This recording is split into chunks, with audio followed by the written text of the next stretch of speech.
أكبر الله أكبر الله أكبر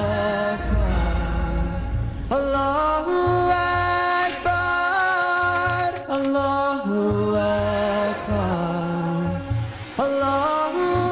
أكبر الله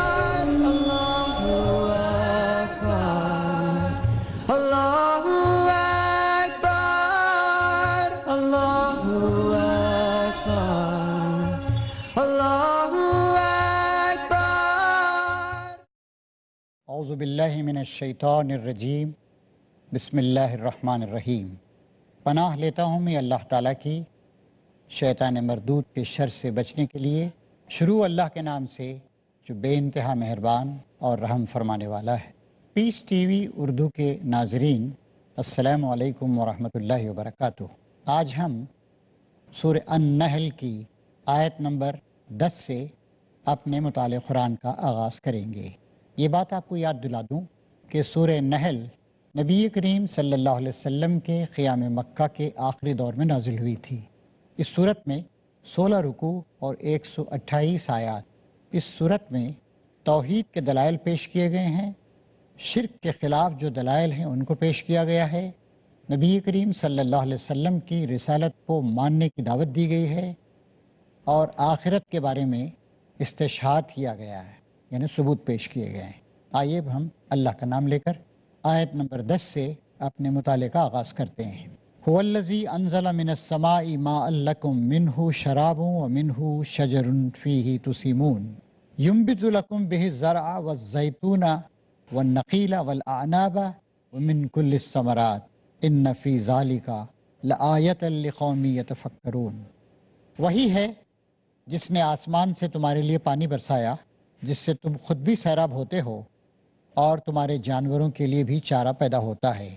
وہ اس پانی کے ذریعے سے کھیتیاں اگاتا ہے اور زیتون اور کھجور اور انگور اور طرح طرح کے دوسرے پھل پیدا کرتا ہے. اس میں ایک بڑی نشانی ہے ان لوگوں کے لیے جو غور و فکر کرتے ہیں. یہ نشانی ہے اللہ تعالیٰ کی قدرت کی، اس کی حکمت کی، اس کی کار فرمائی اور اس کی تدبیر کی.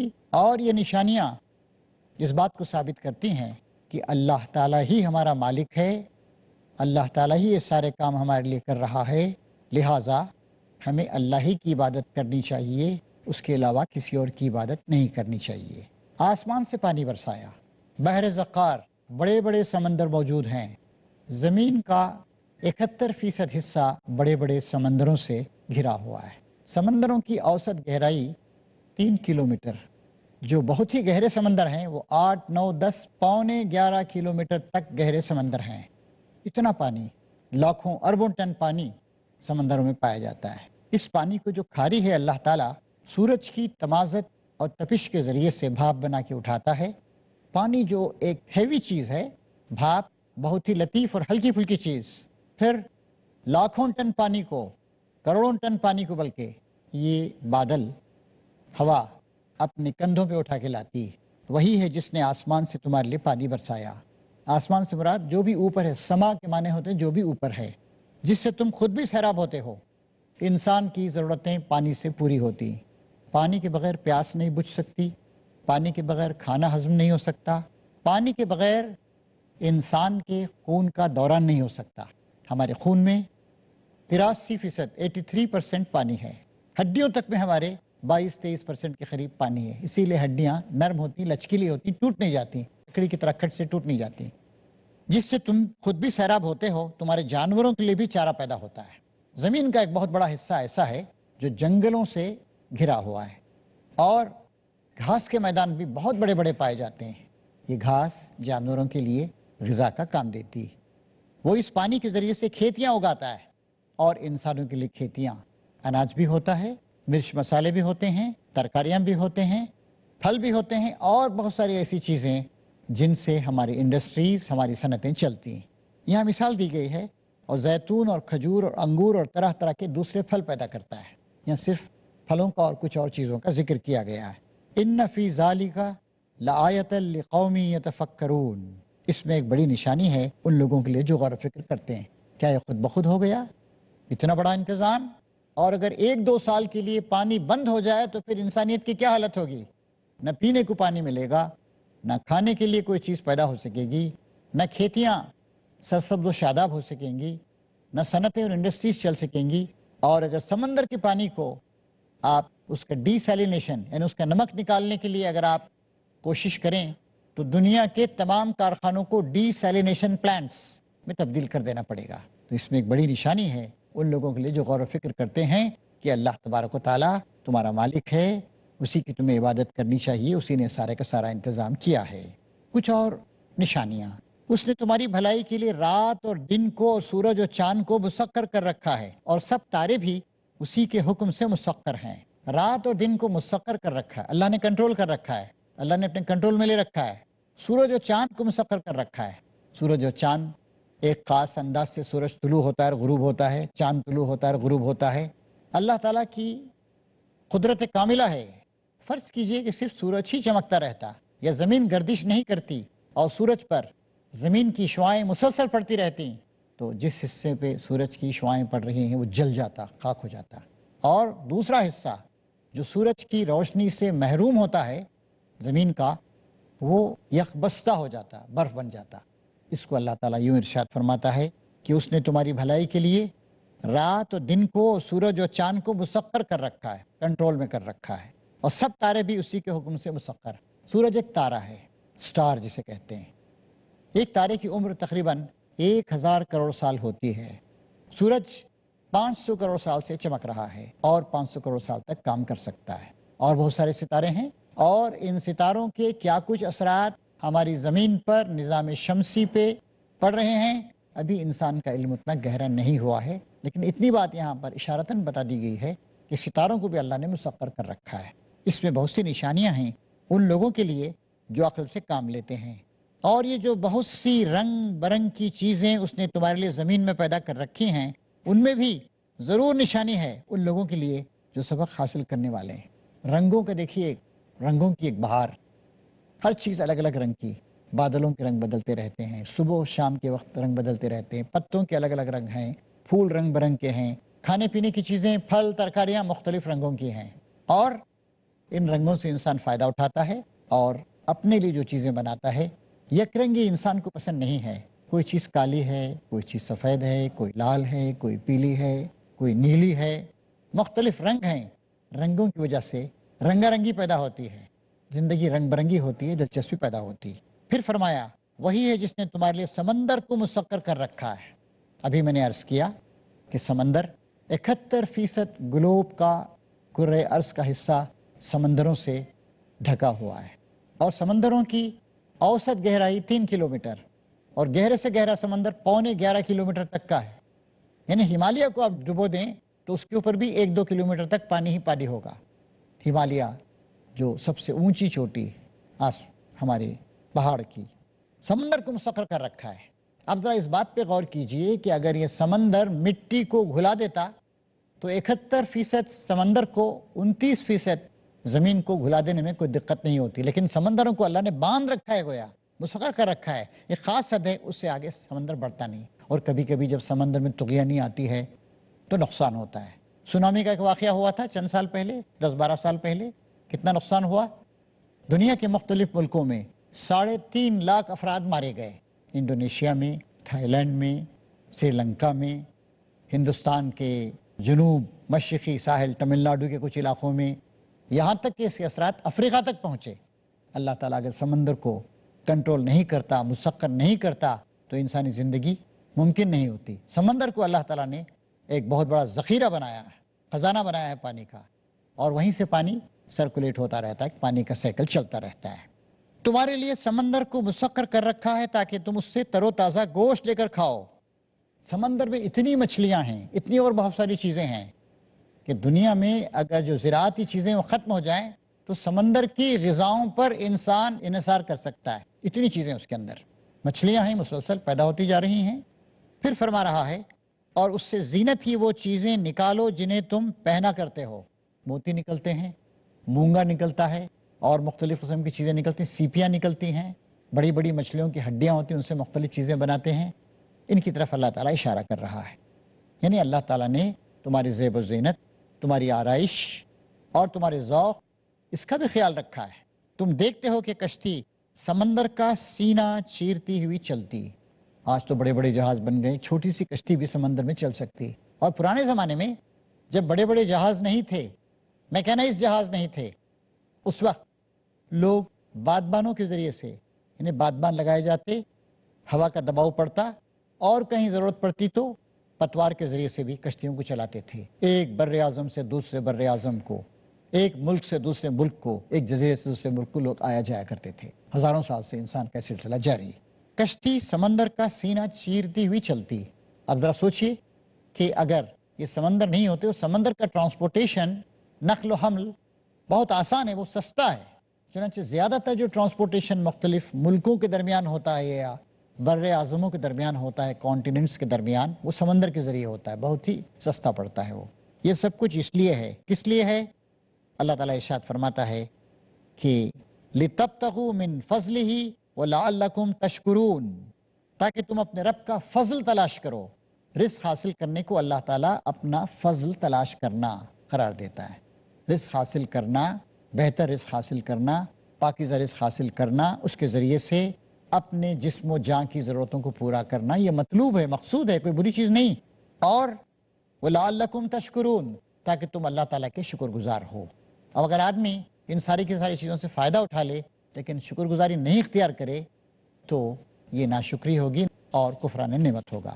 ناظرین کرام، اس وقت ایک بریک کا وقت آ رہا ہے، ایک چھوٹے سے بریک کی اجازت دیجیے۔ انشاءاللہ بریک کے بعد پھر ہم مطالعہ جاری رکھیں گے۔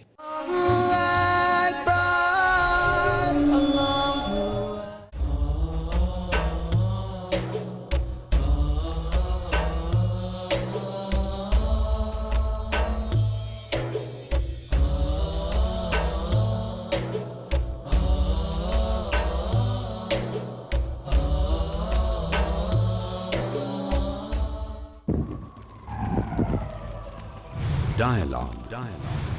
Discussion. Debate. Rebuttal. Conclusion. Eliminate misconceptions about religion. Get enlightened. Witness Dr. Zakir Naik in a battle of words in Crossfire. ہر اتوار رات 8:30 بجے اور دوبارہ صبح 8:30 بجے انڈیا میں پیس ٹی وی اردو پر۔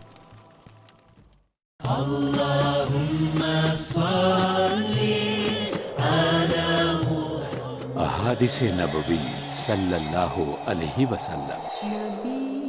حضرت ابو ذر رضی اللہ عنہ سے روایت ہے کہ رسول اللہ صلی اللہ علیہ وسلم نے فرمایا، کسی بھی اچھے کام کو کم مت سمجھو، خواہ اپنے بھائی سے مسکرا کر ملنا ہی کیوں نہ ہو۔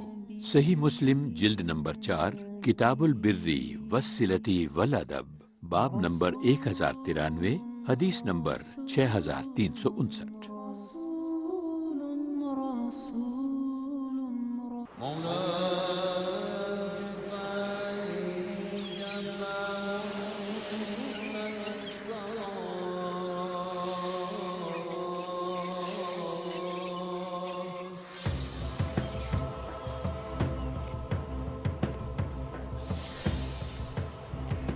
دل ہو زندہ تو ہے منزل کامرانی، ورنہ صبح و شام تو بس ہے آنی جانی۔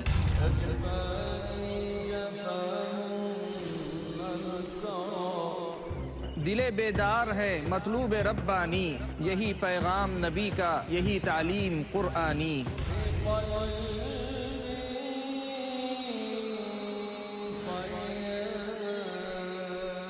دل کیا ہے؟ دل کی ضرورت کیا ہے؟ دل کی زندگی کیا ہے؟ موت کیا ہے؟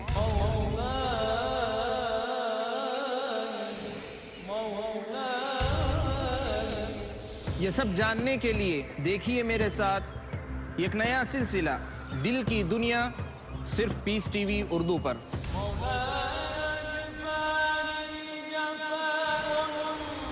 صرف مومنوں کا مقدر ہے ایمان کی لازوال روشنی، جو کرتی ہے آباد دل کی دنیا۔ اگلا پروگرام پیس ٹی وی اردو پر۔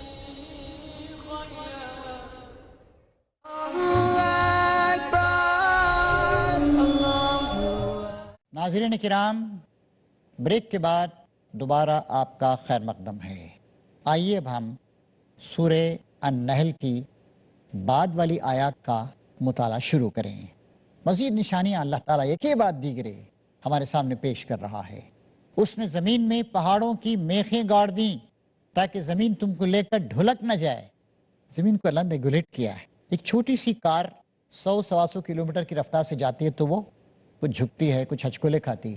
اتنی بڑی زمین 25,000 میل کا ایک گولا جو 24 گھنٹے میں 25,000 میل گھوم جاتی ہے، یعنی 1,000 میل سے بھی زیادہ رفتار ہے ہماری زمین کے روٹیشن کی، محور کے اطراف جو گھوم رہی ہے۔ پھر یہ زمین سورج کے اطراف ایک چکر لگا رہی ہے اور اس کی رفتار کیا ہے؟ آپ کو حیرت ہوگی، 66,661 میل فی گھنٹہ، 66,661 مائل پر آور، اور ایک دن کے اندر 16 لاکھ میل کا سفر خلا میں، اسپیس میں زمین طے کر لیتی ہے۔ ابھی زمین دیکھیے، کوئی گڑبڑ نہیں، کوئی ہل جل نہیں رہی۔ اللہ تعالیٰ کہتا ہے زمین میں پہاڑوں کی میخیں گاڑ دیں۔ میخوں کے ذریعے سے کسی چیز کو سہارا دیا جاتا ہے، کھمبوں کے ذریعے سے، میخوں کے ذریعے سے خیموں کو۔ اسی طریقے سے اللہ تعالیٰ نے زمین کی رفتار کو، اس کی سپیڈ کو ریگولیٹ کرنے کے لیے، باقاعدہ رکھنے کے لیے پہاڑوں کی میخیں گاڑ دیں تاکہ تم کو لے کے ڈھلک نہ جائے۔ اوبلنگ کہتے ہیں اسے، نہ ایسی ویسی گڑبڑ نہ ہو جائے اس کے اندر۔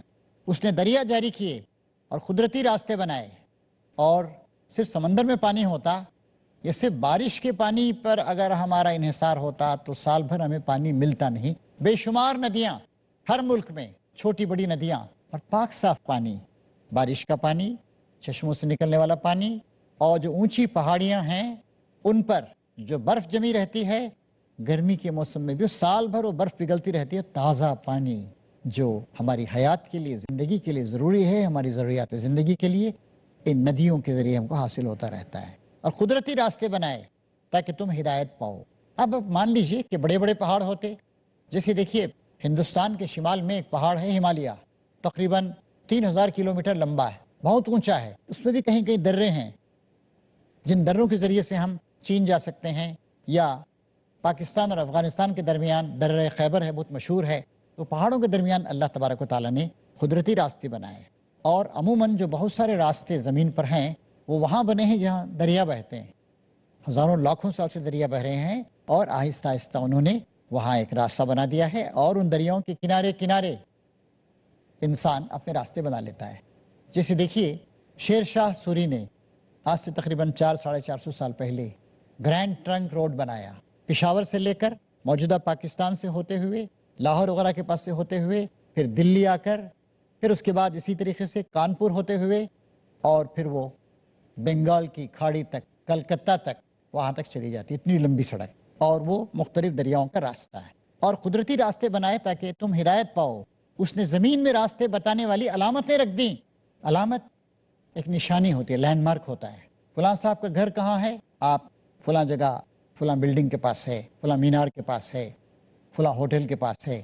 اگر زمین سپاٹ ہوتی بالکل، یا زمین میں الگ الگ ٹائپ کے خطے نہیں ہوتے تو انسان پہچان نہیں سکتا تھا، کہیں اونچائی ہے، کہیں نیچائی ہے، کہیں لال رنگ کی مٹی ہے، کہیں ایلوئش پیلے رنگ کی مٹی ہے، کہیں کالی مٹی ہے، کہیں بھوری مٹی ہے، اور مختلف پہاڑیاں ہیں، کہیں وادیاں ہیں۔ تو علامات ہیں، لینڈ مارکس ہیں، ان کے ذریعے سے آپ زمین کے مختلف خطوں کو آپ پہچانتے ہیں۔ اب تو یہ ترقی یافتہ زمانہ ہے، اب تو نمبرنگ ہوتی ہے، اب تو مختلف سڑکوں کے، ہائی ویز کے نمبر ہوتے ہیں۔ امریکہ دیکھیے بہت ترقی یافتہ ملک، ہندوستان تقریباً 12.5 لاکھ اسکوائر مائل ہے، اور اس کے مقابلے میں 3 گنا بڑا ہے امریکہ، 36 لاکھ اسکوائر مائل، اور وہاں ہر ایک کی نمبرنگ کر دی انہوں نے۔ اور کہنے والے کامنٹ کرتے ہوئے کہتے ہیں کہ اگر یہ جو مختلف نشانات ہیں ہائی ویز کے بورڈ سے نکال دیں تو سارے کے سارے امریکی لوگ پریشان ہو کے مر جائیں گے، سمجھ بھی نہیں آئے گا کہاں جانا ہے، کیسے جانا ہے۔ اب تو بورڈز وغیرہ ہیں، لیکن قدیم زمانے میں ہزاروں سال پہلے، 25-50 ہزار سال پہلے مختلف علامات تھیں۔ اب بھی علامات کے ذریعے سے انسان مختلف زمینوں کو، ان کے فرق کو پہچانتا ہے۔ اور پھر فرمایا وہ بن نجم ہم یہتدون، اور تاروں سے بھی لوگ ہدایت پاتے ہیں۔ قطب تارہ ایک خاص مقام پہ ہوتا ہے، اس کے ذریعے سے نارتھ کون سا ہے، ساؤتھ کون سا ہے، ایسٹ کون سا ہے، ویسٹ کون سا ہے، یہ ساری کی ساری باتیں ہم معلوم کرتے ہیں۔ اللہ تعالیٰ یہاں بھی اپنے نشانیوں اور اپنے احسانات کو یاد دلا رہا ہے، اور اس کے ذریعے سے دعوت دے رہا ہے کہ انسان اللہ تعالیٰ کی عبادت کریں، بندگی کریں۔ پھر اللہ تعالیٰ کہتا ہے افمن یخلق کما لا یخلق، کہ پھر کیا وہ جو پیدا کرتا ہے اور جو کچھ بھی پیدا نہیں کرتے دونوں یکساں ہیں؟ افلا تذکرون، کیا تم ہوش میں نہیں آتے، نصیحت حاصل نہیں کرتے، غور و فکر نہیں کرتے؟ کس نے پیدا کیا ہے یہ سب؟ یہ بحر زقار، یہ حرکت کرنے والی زمین، یہ تسلسل کے ساتھ آنے والا دن اور رات، یہ سورج کی تسخیر، یہ چاند کی تسخیر، یہ سمندروں سے تر و تازہ گوشت کا حاصل ہونا، یہ سمندر سے آرائش کی چیزوں کا نکالنا، یہ سمندر اور سمندروں کو یہ حکم کہ چھوٹی سے چھوٹی کشتی اور جہاز چلے تو اس کو بھی چلنے دینا، اور اسی سمندر کے نمکین پانی کا سورج کی تپش کے ذریعے سے بھاپ بنا کر اٹھا کر اس کو ہلکے پھلکے لطیف بادلوں میں تبدیل کرنا، اور خاص موسموں میں ان بادلوں کو ہوا کے کندھے پہ سوار کر کے انسانوں کی مردہ سوکھی اور گرم زمینوں کی طرف ہانک کے لانا اور بارش برسانا۔ اللہ تعالیٰ پوچھ رہا ہے پھر کیا وہ جو پیدا کرتا ہے اور وہ جو کچھ بھی پیدا نہیں کرتے دونوں یکساں ہیں؟ کیا تم ہوش میں نہیں آتے؟ اگر تم اللہ کی نعمتوں کو گننا چاہو تو گن نہیں سکتے۔ وَإِن تَعُدُّوا نِعْمَتَ اللَّهِ لَا تُحْصُوهَا إِنَّ اللَّهَ لَغَفُورٌ رَحِيمٌ۔ اللہ کی نعمتیں اتنی نعمتیں ہیں، کھانے پینے کی چیزوں میں کتنی نعمتیں ہیں، بارش کے معاملے میں کتنی نعمتیں ہیں، بے شمار نعمتیں، گن نہیں سکتے ہو۔ ان اللہ لغفور الرحیم، اللہ تعالیٰ بڑا معاف کرنے والا، رحم فرمانے والا ہے۔ یعنی شرک کر رہے ہیں لوگ، خدا کے علاوہ دوسروں کا شکریہ ادا کر رہے ہیں، دوسروں کے آگے سر نیاز جھکا رہے ہیں، کفر کر رہے ہیں، معصیتوں کا ارتکاب کر رہے ہیں، لیکن اللہ تعالیٰ ہے کہ مغفرت پر مغفرت کیے جا رہا ہے اور رحم و کرم کا سر و سامان مسلسل فراہم کیے جا رہا ہے۔ واللہ یعلم ما تسرون وما تعلنون، حالانکہ اللہ تعالیٰ تمہارے کھلے سے بھی واقف ہے، چھپے سے بھی واقف، ساری باتوں سے واقف۔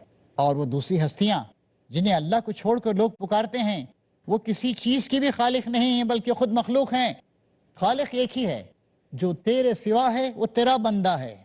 معبود جس کی عبادت کی جائے، پرستش کے لائق ہستی، پوجے جس کی پوجا کی جائے، صرف ایک ہی ہے، پیدا کرنے والا ایک ہی ہے۔ باقی جتنی چیزیں ہیں وہ سب کے سب پیدا کی گئی ہیں اللہ تعالیٰ کے ذریعے سے۔ اب رہی وہ چیزیں جو ہم پیدا کرتے ہیں، جیسے ہم کاغذ بناتے ہیں، جیسے ہم شیشہ بناتے ہیں، جیسے ہم لکڑی بناتے ہیں، جیسے ہم در و دیوار بناتے ہیں، یہ سب کے سب پیدائش نہیں ہے، یہ ہم نے فارم کو تبدیل کر دیا۔ لکڑی سے ہم نے بینچ بنا لیا، بالوں کو پگھلا کر ہم نے سلیکا کے ذریعے شیشہ بنا لیا، لکڑی سے ہم نے کاغذ بنا لیا، کاٹن کپاس پیدا ہوتا ہے اس سے ہم نے کپڑے بنا لیے۔ تو یہ ایکچولی واقعتاً پیدائش نہیں ہے، یہ صرف فارم کو چینج کر دینا۔ اسی لیے کہا جاتا ہے کہ ہیومن بینگز دے کیناٹ کریٹ اینی تھنگ، انسان کوئی چیز پیدا نہیں کر سکتا ہے، he just changes the form, وہ شکل کو تبدیل کر دیتا ہے۔ مٹی سے اینٹ بنا لیے، اینٹوں سے گھر بنا لیا، مختلف چیزوں کو ملا کر سیمنٹ بنا لیا، لکڑی سے مختلف فرنیچر وغیرہ تیار کر لیا، شیشہ بنا لیا، کپڑے بنا لیے۔ جتنی ہماری استعمال کی چیزیں ہیں ان میں سے کوئی چیز ہماری پیدا کردہ نہیں ہے۔ اور وہ دوسری ہستیاں جنہیں اللہ کو چھوڑ کر لوگ پکارتے ہیں، جن کی عبادت کرتے ہیں، وہ کسی چیز کی بھی خالق نہیں ہیں بلکہ خود مخلوق ہیں۔ مردہ ہیں نہ کہ زندہ، سب کو مر جانا ہے، کوئی شخص ہمیشہ زندہ نہیں رہے گا۔ کل نفس ذائقۃ الموت، ہر جاندار کو موت کا مزہ چکھنا ہے۔ انک میت وانہم میتون، نبی کریم صلی اللہ علیہ وسلم کی ذات بابرکت کو مخاطب کرتے ہوئے اللہ تعالیٰ نے فرمایا اے نبی تم بھی مرو گے، یہ لوگ بھی مریں گے۔ ایک اور جگہ اللہ تعالیٰ کہتا ہے وما محمد الا رسول، محمد صلی اللہ علیہ وسلم اس کے سوا کیا ہیں کہ اللہ کے رسول ہیں۔ قد خلت من قبلہ الرسل، ان سے پہلے بھی رسول گزرے ہیں۔ اور فرماتا ہے اللہ تبارک تعالیٰ وما محمد الا رسول قد خلت من قبلہ الرسل افإن مات او قتل انقلبتم علی اعقابکم، اگر مر جائیں یا قتل کر دیے جائیں تو کیا تم الٹے پاؤں پھر جاؤ گے؟ تو یہاں فرما رہا ہے کہ سب بہت ساری ہستیاں جن کو لوگوں نے مختلف نام دے لیے ہیں وہ سب کے سب مردہ ہیں نہ کہ زندہ، اور ان کو کچھ معلوم نہیں ہے کہ انہیں کب دوبارہ زندہ کر کے اٹھایا جائے گا۔ کسی شخص کو یہ بات معلوم نہیں ہے، لیکن لوگوں نے کیا کیا ہے، کسی کو داتا، کسی کو مشکل کشا، کسی کو فریاد رس، کسی کو غریب نواز، کسی کو گنج بخش، خزانے بخشنے والا، کسی کو کچھ بنا رکھا ہے۔ جبکہ سچی بات یہ ہے کہ اللہ تبارک و تعالیٰ زندہ و پائندہ ہے، زندہ ہے، کبھی مرے گا نہیں، باقی سب لوگوں کو مرنا ہے، اور پھر جب اللہ تعالیٰ چاہے گا ان کو اٹھائے گا۔ محترم حاضرین، ان دلائل کی روشنی میں کہ اللہ کی عبادت کرو، اللہ کی اطاعت کرو، اللہ سے ڈرو، اللہ کے آگے جھکو، اللہ کے احکام پہ عمل کرو، اللہ کے رسولوں کو مانو، اللہ کے آخری رسول کو مانو، اللہ کی کتاب پہ ایمان لاؤ، اور اللہ تعالیٰ کی نگاہ میں شرک بہت بڑا گناہ ہے، سب سے بڑا گناہ ہے۔ اللہ تعالیٰ قرآن شریف میں صاف صاف کہتا ہے شرک کو ہم ہرگز معاف نہیں کریں گے، شرک کے علاوہ جو دیگر گناہ ہیں اللہ چاہے گا تو ان کو معاف کرے گا۔ تو ان آثار کائنات کے ذریعے سے ہمارے سامنے اللہ تعالیٰ کی توحید کے دلائل آتے اور شرک کی تردید ہوتی ہے۔ ان آیات پہ غور کرتے رہیے، انشاءاللہ آئندہ پھر آپ سے ملاقات ہوگی۔ وآخر دعوانا ان الحمد للہ رب العالمین۔